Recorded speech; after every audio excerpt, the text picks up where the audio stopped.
I feel like my content isn't just me and my life. It serves a purpose. It helps other women. And girl therapy is just about creating not only the vibes, but for me, creating a safe space for women. When I started the first event, I thought, maybe I could get 20 girls to come. And I sold out my first event at almost 300 and had to change the venue multiple times. On October 10th, I'm hosting my 1-year anniversary event, which will be super fun. Yeah, so I'm Alissa Montes, and I am a Seattle content creator that I do like everything lifestyle, self-care, self-love, a lot of women empowerment. And then this last year, I created an event series called Girl Therapy, which is my brand, and I host events for the girls in Seattle. How often do you do those events? Right now, we're at minimum 2 a month. What do you mean by like minimum? Is your goal to like go more, or? I don't know if it's to go more, but last month I think I had like 4 or 5 events. So Whoa. yeah, so I'm open to doing more events, but at minimum our goal is 2 a month.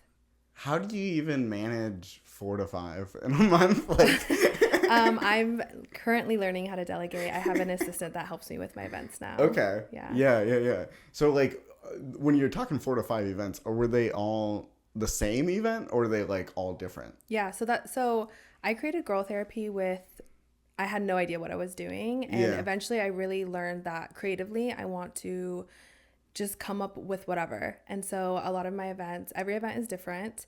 I have girls' nights, wellness events. I did a farmer's market with all 25 women vendors. Okay. So I'm kind of like, I do everything and anything, as long as the idea appeals. And yeah. Yeah. And then like, I guess like, what was some big takeaways when you're like doing that many events in a month? Like, now that you can look back at it, is there like things that you would change, or things that you really learned from it? Or I was tired. I was really tired, and I ended up even rescheduling the I think it was either the 5th or 6th event. I rescheduled it and pushed it out a few weeks because I was just exhausted, and that was the thing. The events might only be every couple weeks, or at that point every week. But socially, to host, it can be kind of exhausting. So doing them back to back and multiple times a week, I definitely learned to maybe not do that many times, that many events. Yeah. Because it's like, I can only think of my comparison as like stand up. And it's like, there are months where I'm gone every single weekend for comedy. And those are the months that I am just the most exhausted and like need to recharge. Yeah, recharge. That's the right word. Yeah. Where I'm like, it's like, and you're doing the thing it's like you love, but it's like just, it takes so much energy. And the amount, I can't even imagine the amount of moving just objects that you need to like get logistics of everything that's happening to pull off that many events. Yeah. And I think that's the thing too, when we're planning that many events, they're all happening at the same time. Yeah. So it's a lot of different communication and emails, and we could be planning and talking about multiple events at once. So when they're all back to back like that, that was definitely something that I learned, is just, it's kind of hard to even keep it organized enough to stay sane. And then also just like, I'm sure now that you've been doing it for a while, of just the idea of like, something will go wrong. And you're just kind of like, I'll accept the fact that something will go wrong. Yeah. Even though I've sent every single email and Yeah. I've like followed up with everything. Yeah. And are these events in like the same venue all the time, or are you like moving venues? Yeah. So, occasionally I'll use the same venue, but my goal is to do a different venue and a different venue or a different theme or a different dynamic for every single event, just to keep it creative and fun. And it's nice for me because I am a creative and I do get bored very often. And so doing the events, that stays the same, but being able to have an idea and create an event and have it the next week is kind of what keeps me going. Yeah. So now we're in October. What events do you have for October? On October 10th, I'm hosting my 1-year anniversary event, which will be super fun. I'm doing a Y2K theme.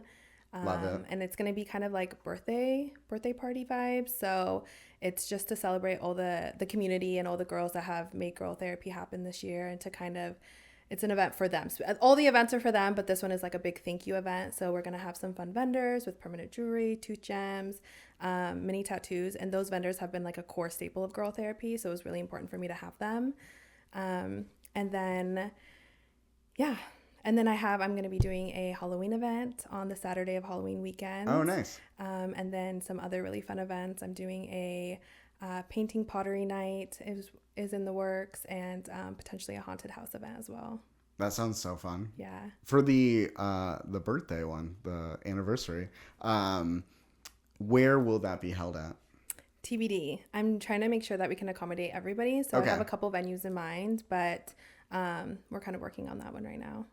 I guess I really want to ask you about how do you stay motivated when you're doing something like such a big community event like that? I think it's just the community showing up for the women who make girl therapy, or even my content, being able to show up every day online and show up monthly for these events. It really just comes down to the support and love that I've given to be able to live this life and be able to have these spaces for women and have this platform to help other women. I think just showing up for them is kind of what keeps me going. Yeah. So it sounds like you could have a hard day or a hard week, but then like when you're actually at the event, that kind of like really makes it. Yeah, my hard days, I'm like, I want to be online.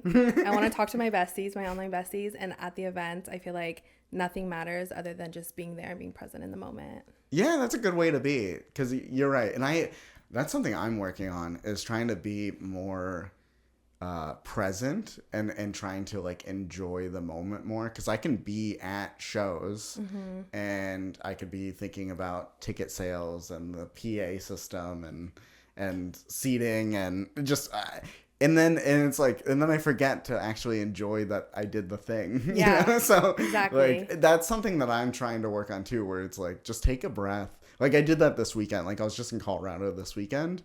And I was like stressed of just like logistics of getting to the events and getting on time, and there was traffic and so on and so forth.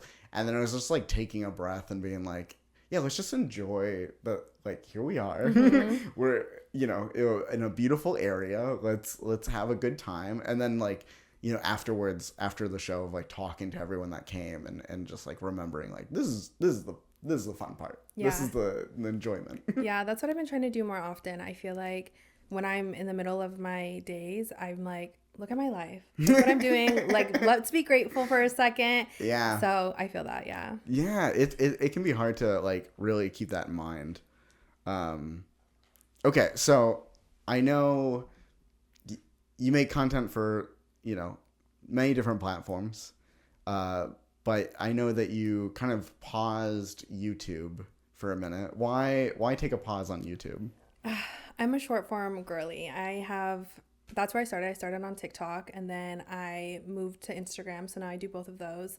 Last year I did try to do YouTube, and it's hard. It's the editing and the work that goes into it is hard work, but I'm just not even sure how to turn my content into long form. I'm just not used to talking to the camera or even being that lively. I'm used to a few seconds per clip of me not even having to talk. It's just, music on top. So I think I'm just needing to get in the habit of being in front of the camera and knowing what to say, I guess. Yeah. And it's also like okay to not know, Yeah. And like the fact that like even when I make videos, it's like the amount of pauses I take out. Just like and my job is long form. Yeah. So it's like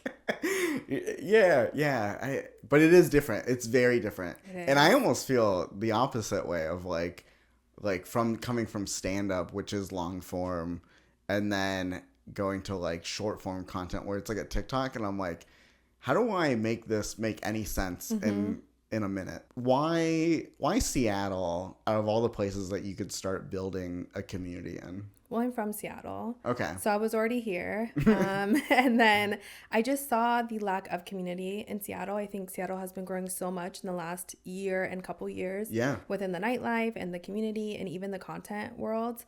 But I kept getting so many DMs and messages, and how do I make friends in Seattle? How do I make friends in Seattle? How do I meet other women? How do I even date? How do I meet people? And I didn't have the answer. So I just created the space for it. That's so dope and so true. It's like it keeps coming up on this podcast is like just more creator events and more events in general and like community. And like we were talking beforehand, like I went to Scope screening last night and you could just feel that like Seattle is like in this real growth of like there's so many creative people here, but it's not focused yet, you know, but we're all trying to get together and meet and grow and I love when I hear people are like, yeah, I just took it upon myself to do it, you know? Yeah. And now you're at year one. Like, is there any big takeaways of like a year of doing this? Yeah, I've learned a lot. I think with any entrepreneur, business owner, and any creative, you know, you kind of build something from scratch, and as you go, you learn, and it's a whole learning curve that you have to learn. And I feel like the way that I described since day one of being a content creator and creating that business and then these events and everything else that I do, the one thing that I feel like I'm in a constant state of is just learning. And whether that's, you know, learning lessons to improve or just like learning what worked and what didn't work, what the community needed, what my audience online needed, and just meshing it together to create like the perfect recipe for my business. But yeah, like learning right now, I'm currently trying to hire employees. How do you do that? I don't know. You know, all of these things I don't know. When it came to content, I need a management team. How do you do that? I don't know. What is my rate? All of these things you don't know, and you just kind of figure them out when they come. Yeah. So it's been a huge learning curve this year. Yeah. Yeah. And with that growth and like now doing it for a year, like how do people find your events normally? Like, what are you hearing? Yeah, so I think typically it's through my following on Instagram, as well as Girl Therapy has its own platform now. And then TikTok is a huge push, just getting it out in the Seattle community. And then I've heard a lot of people that come to my events, they're like, I don't know who you are, but I found your event on Eventbrite. And I'm like, so Eventbrite has been a huge push. And I think they push my events more because I host so many of them. And it's every event's through their platform now. So yeah, I use Eventbrite pretty often throughout the year. And yeah, I think they do such a good job of like people that are looking for things to do can find it on Eventbrite. And then how do you get people to come back? I think with Girl Therapy, it's just about creating not only the vibes, but for me, creating a safe space for women. So a lot of the things I hear while I'm walking around the event or in the bathroom is women like, oh my gosh, I can leave my purse, I can leave my drink, I can wear whatever, I can dance however. And so I think just creating that safe space for women. And, you know, as women, we're already just all intertwined and want to be friends anyways. That's why there's that whole like drunk girl in the bathroom, you know, but I think just creating that vibe in my events and making sure that everyone is taken care of. And also for me, you know, the whole point of Girl Therapy is to beat the Seattle freeze and for women to be able to make friends in real life. And so I try to make it a point that if I see someone come in alone and I ask them if they're solo, I immediately take them to a table with girls and I'm like, these are your friends now. You know, so I've never seen someone come in by themselves and leave alone. Yeah. So just creating that environment, I think, is what gets people to come back. I love hearing that because you're so right. Like going to events where you don't know anyone, you can, especially me, like I'm an introvert. I'm a shy person, especially like in a group setting. And yeah, there's many times that I've gone to events and not met anyone because I'm just intimidated. I'm like scared. Yeah, and it can be scary. And so, you know, that's kind of even why I started the events, because a lot of my content revolves around me being single or living alone and just doing solo things, doing solo dates and things for myself. And so I want women that come to these events, that do come solo, to not only feel proud of themselves, but to feel like they came and there was value and purpose in them coming. Yeah. Yeah, and before I met you, I really did assume that a lot of these events were probably referral of just like someone coming and being like, it's a dope space. It's a cool thing to do.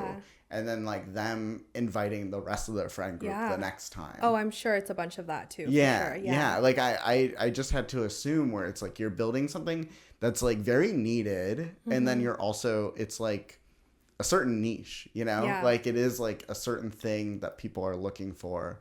And I assumed that. And then also like I've seen your videos on TikTok.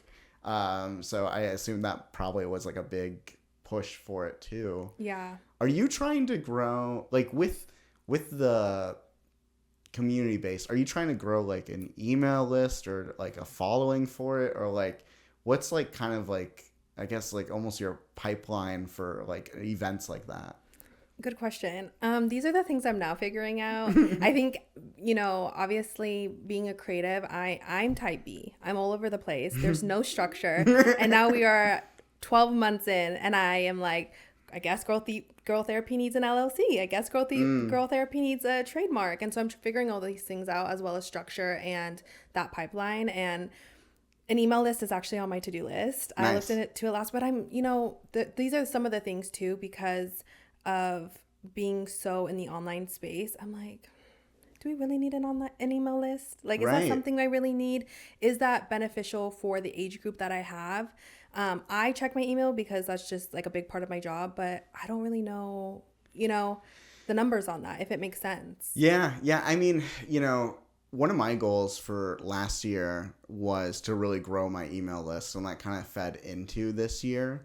And part of that is just more of the fact of like, I think there's just like, in this year I'm still feeling the uncertainty of social media of like, if Instagram was gone tomorrow, or, or a new app pops up and everyone's using that, like, how do I get in contact with these people?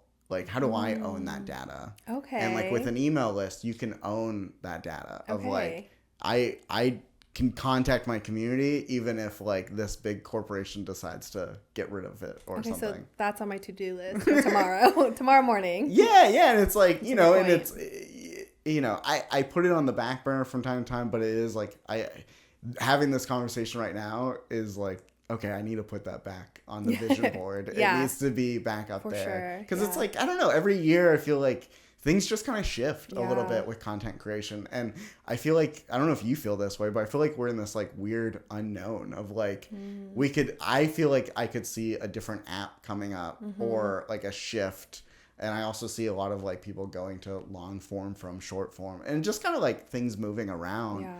So it makes me wonder if like, maybe I should be approaching this all differently. Yeah. Well, one thing I like to say a lot that I think just comes with the social media space is social media is forever evolving. So if you want longevity in it, you have to evolve with it. And so if the new app comes, immediately jump on the app. If a new feature comes on the app, immediately jump on the feature. And so I think, and like for me personally, I already have so much to stress about. So the last thing I think I want to stress about is like the potential of like losing my community or my job. So I'm like, as long as we are shifting as we go and just evolving and not getting stuck in what we know and we grow with social media, then I think it's going to be okay. Yeah. I hope. Yeah. I totally agree with you. And that's also like how I was feeling when you're like saying that you're like a year in and you're like, how do I hire people? And like, what an LLC? And I'm like, the people that succeed are the ones that just figure it out on the way. I'm not better. I'm just faster. Yeah. Because if you're just like constantly like, I'm going to plan all this before you even start, like you're going to fall behind versus people that could just figure it out as you go and seeing growth. And also it's like, maybe a year from now we talk and you're like, an email list was not needed.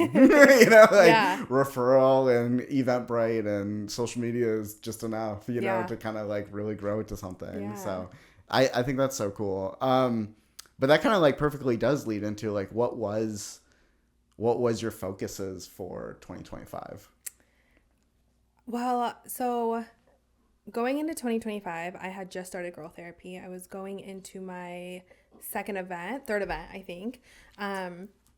So my goal, I think, was just to grow the community, kind of see where it goes. When I started the first event, I thought, maybe I could get 20 girls to come. And I sold out my first event at almost 300 and had to change the venue multiple times. Whoa. Yeah, I had like a new venue the day before that could accommodate, and it was still so packed. That's crazy. Yeah, so I just, I kept hosting them, and I think it's just been a lot of just making sure that I'm growing as I go. And then I think, with content, that's like a whole nother avenue and something I'm constantly. So I think it's just growth in both ways. And I'm, like I said, just constantly evolving and figuring out what that growth looks like month by month, sometimes week by week. Yeah.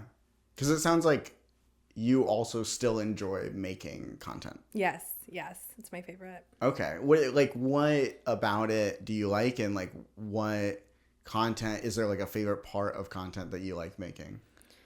I think for me, it's just being able to use my visual eye. It's a creative outlet for me. So that's why a lot of my content is aesthetic. I think it's just aesthetic is just kind of my thing visually. It's just really enjoyable to me. So being able to put my real life into something that is like a little bit more creative, and now I've built a community, and I think that's another push for keep going, right? I feel like my content isn't just me and my life. It serves a purpose. It helps other women. And so, I mean, who would I be if I created a whole platform and then ditched everybody? Yeah. You're right though. Like you definitely have your content is polished and nice and very well put together, and I think you do such a great job with it. Are you thinking of possibly, I don't know, I'm sure people already approach you, like trying to hire you for consulting on their social media? Yeah, so when I started doing my social media, I was like, I just want to do social media, whatever that looks like, full time. That's my goal. So as I was building up my platform, I realized that I was kind of good at it. And I was like, okay, I guess maybe let me try. I had a lot of entrepreneur friends. Let me try making content for you and your work, and you can use it. And once I saw their content was doing good, just based on like my vision, I was like, all right, well, let me see how far I can take this. So actually at one point I had 12 clients that I was either managing their social media, filming, editing, giving them the content in so many different ways. But I think, when you first start building something, you do it all, and then you pull back and you do what you're good at and what you like to do. So right now I don't do that anymore, but I do take one-on-one clients for people who are just interested in social media or just need a little bit more help or push or motivation or whatever that looks like. Yeah, I have a lot of friends that do like social media marketing, and there is like that where it's like they got into it because they liked something, and then there's like this snowball effect where it's like they're not making content anymore because they're running other people's content so much. Yeah. And so it's like their accounts are like, getting dusty and like, just that whole aspect. And was that like part of the pivot of like why you went where you're like, oh, I'm focusing so much on these other things? I think it was just more of, it's not as fun when it's for someone else and you're being told what to do. Like, it's someone else's vision. And so I think it helped me be able to execute a vision that's not mine with an aesthetic that's not mine in all different types of capacities. But I just learned that I like doing my social media. It's more fun and it's a creative outlet for me. So once I was able to kind of take that off my plate and just do full time myself, I did it immediately. Yeah, and that makes total sense. It's like immediately I'm like, that's what I love about stand up, right? Is like I have the idea, I go tell the joke. And even if the moment I get on stage, I decide to change it in any way, I can do that. Yeah. But yeah, as soon as you have like a client or whatever, like I've written things or worked on projects for other people and they're like, I don't like this word, or I don't like, it's like they're making some weird pivots that you're like, okay, it's your thing, but. Yeah, I think that's what the hard part is too, is a lot, even with brands, they hire you with your creative vision in mind. Yeah. And they like strip you of all of that. And they're like, actually make this as scripted and as not you as possible. And then we hope that it goes viral. And you're like, okay. Yeah, exactly. Yeah. I've worked with brands exactly like that before, where it's like, we just love your comedy. And then like, I'm like, here's the joke. And they're like, could you remove all of the jokes? And you're like, oh, I don't, okay, sure. Yeah. Okay. And then going into like, we're finishing up into 2020, heading into 2026. Are you a vision board person? I love the idea. I've done it before. I'm more of like a write your goals down type of person. I think the vision board for me personally is a little too creative. So I'm like more focused on the creative part of it rather than the goal part of it. Yeah. So I think just like writing them down, and for me repeating my goals to people to hold myself accountable is kind of like my go-to now. That makes sense. Like I like writing goals down. I'm also a list person. Are you a list person? I'm a list person, yeah. I'm like, I make a list like every day. I feel list. Like I mean like always a list. Here's my to-do list. Here's my goals list. Here's my whatever list. Yeah, like I just finished a notebook and I feel like it's like 95%. I've never list. finished a notebook. Really? Yeah, I'm bad with notebooks and planners though. I Just losing them or? No, I just, I'm 2 pages in and then I kind of forget it exists, and I have like 15 of them piled up in my closet somewhere. Oh, okay. But I love notebooks. I think 2026, you should work on finishing a notebook because it is such a good feeling. Okay, I might have that. That will be on my vision board. Yes, finishing a notebook. It is like, and then I'll write little messages to myself on the last page or like on the back cover fun. where I'll be like, you did it. Like, how do you feel? And then like later I'll fill in how I felt after finishing it. Okay. And often it's like relieved. Yeah, relieved. Yeah. I'm like, I did it. I finally. Yeah. Okay, yeah. That's a goal. That's a goal. Yeah. Maybe not a notebook. Maybe a planner. Yeah. Right? Why a planner? Because I would assume it would be probably really helpful. Yeah, I like that. That's fun. Okay. Any other goals that you're working towards for 2026? Yes, I think 2026 is going to be an exciting year. I'm looking to add some structure and expand. So I'm going to be hiring for a few more positions, and I'm going to be doing girl therapy pop-ups in other cities. So cities. Yeah, so we're expanding in both directions. So I'm really excited. It's going to be fun. Do you already have cities in mind? Yes, I'm thinking Portland because it's right there. Chicago, I love Chicago. Really? So I feel like I just have to do it.